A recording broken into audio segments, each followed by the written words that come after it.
The puppet satire spitting image was back, but this time he is being mercilessly.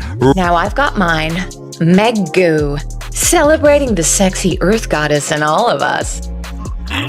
You know, little old me is a high-profile, high-success global brand-creating vulnerable and... Meghan Markle was reportedly outraged over a puppet sketch. Yes, a puppet sketch, but this wasn't some lighthearted royal tease. The spitting image parody didn't gently joke around. It went straight at the image she's worked hard to build since stepping away from palace life. And her reaction? That said more than the sketch itself. When a puppet version of you lands that close to the truth, it's hard to shrug it off. She didn't laugh. And honestly, the satire echoed what many people were already thinking. If you're finding this interesting, hit that like button and subscribe, because what this sketch revealed is something else. Turn on notifications so you don't miss what's next. Now let's break down why this parody struck such a nerve. Right from the opening, the show introduced a fictional lifestyle brand called Megoo. The name was an obvious nod to brands like Goop by Gwyneth Paltrow and Poosh by Kourtney Kardashian. In the sketch, Puppet Meghan promotes it as a groundbreaking wellness empire designed to celebrate the sexy earth goddess in all of us, delivered with total seriousness. It's framed as a full celebrity lifestyle package: creams, supplements,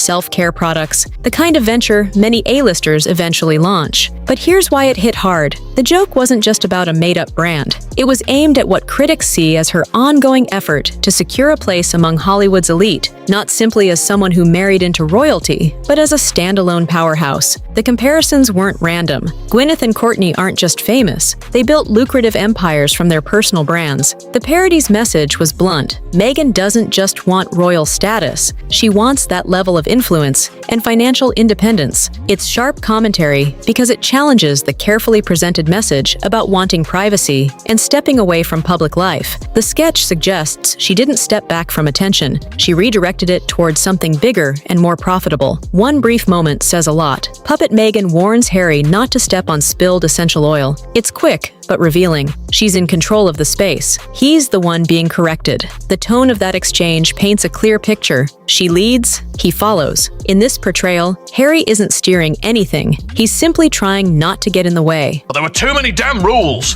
Don't touch the food. Don't taste the food. Drive on the road. I'm sorry, Rowdy. What's telling is that Meghan reportedly didn't treat this like typical celebrity parody. Most public figures laugh it off. She didn't. According to the narrative, she was furious, not mildly annoyed, but genuinely upset. And that intense reaction arguably proves why the satire worked. When a joke reflects something people already suspect, it's not easy to brush aside. The Megoo concept wasn't random humor. It zeroed in on her ambition, the desire to remain visible, to build a recognizable brand separate from royal identity. The writers simply exaggerated a familiar celebrity formula: launch a lifestyle company, sell aspirational living, monetize your name. It's a pattern audiences recognize instantly. What made it harsher is that the puppet version doesn't disguise its intentions. She's openly marketing herself, openly chasing mogul status. The satire didn't need wild exaggeration. It only had to highlight what was already in plain sight. Then the sketch escalates. Puppet Meghan is shown crashing a book event hosted by Michelle Obama, eager to mingle with A-list insiders. She's not portrayed as an invited guest of honor, but as someone striving to enter a circle that isn't fully welcoming her. The implication is clear. She's chasing Hollywood validation more than royal tradition. Meanwhile, Harry's puppet is reduced to a struggling actor pleading for roles. Not a prince reinventing himself, just another hopeful auditioning for attention. The sketch suggests that once the royal title lost its automatic power, the doors didn't swing open the way they used to. He's out there hustling, unsure how, because he's never had to before. Catastrophic cocaine! Yes, I've tried it, and the results were incredible. I became interesting. Another scene drives the dynamic home. Puppet Harry does something silly, and Puppet Meghan immediately shuts him down. Don't wear your pants on your head. It's absurd, but that's the point. She's depicted as correcting him like a child. When he suggests playing polo indoors, she instantly orders him to stop. No debate, just authority. He calls her M, almost like addressing a superior. It's a small detail that speaks volumes. The pattern repeats. She decides, he complies. It doesn't feel like partnership, it feels like management. The satire gains power power because it mirrors real moments. Viewers remember that awkward exchange at the Lion King premiere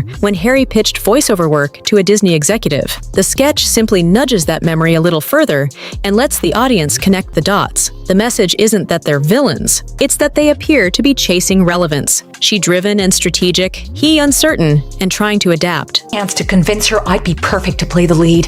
When they go low, we go high! Fantastic! The job interview scene is especially cutting. Puppet Harry fills out paperwork and asks if he should stamp it with a royal seal. He's corrected. That's unnecessary, Mr. of Wales. The humor highlights how unprepared he seems for ordinary life. When asked about past employment, he answers with one word: royalty. That's it. And when told that being royal isn't a profession, he has nothing to add. The sketch underscores the disconnect between past privilege and present reality. Complaining about being fifth in line to the throne comes off as tone-deaf when most people would consider that position extraordinary fortune. The parody suggests he resents the system that gave him identity and global recognition, yet without it, he appears adrift. All as a joke, and he goes to find a job because he's worried he's not working.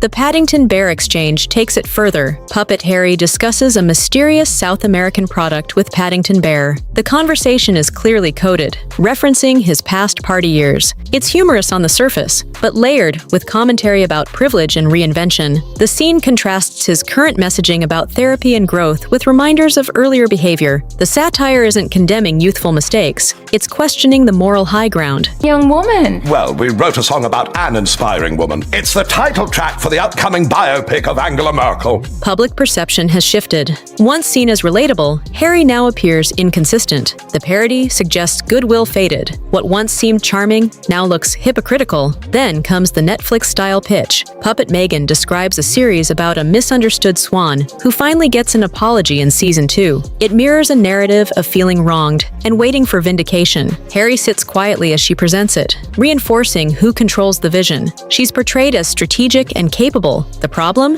He seems dependent. I swear to God, Harry, ruin my take again and I will end you!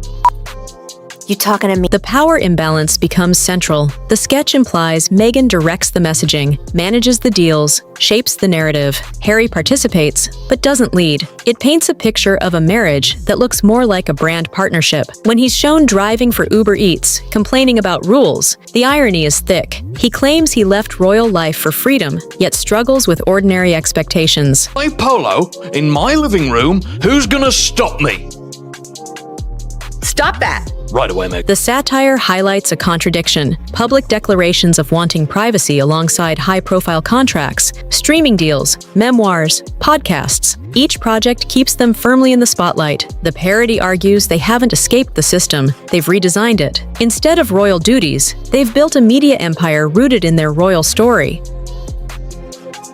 There's one British public figure who deserves to be mercilessly mocked. It is Prince Harry. Near the end, Puppet Harry admits he feels unqualified for anything. Meghan comforts him by praising his big, muscular teeth. It's comedic, but bleak. His identity crisis becomes the punchline. He jokes about filing for unemployment, an exaggerated symbol of feeling lost, despite immense privilege. Oh my God, Meghan, you're such a good person. Yes, that's why I'm going to talk to you like... The sketch's conclusion suggests they traded stability for constant self-promotion. Every project circles back to their royal exit. They can't abandon that story because it's their primary currency. The final image, Meghan managing, Harry uncertain, both stuck performing for an audience that may be losing interest.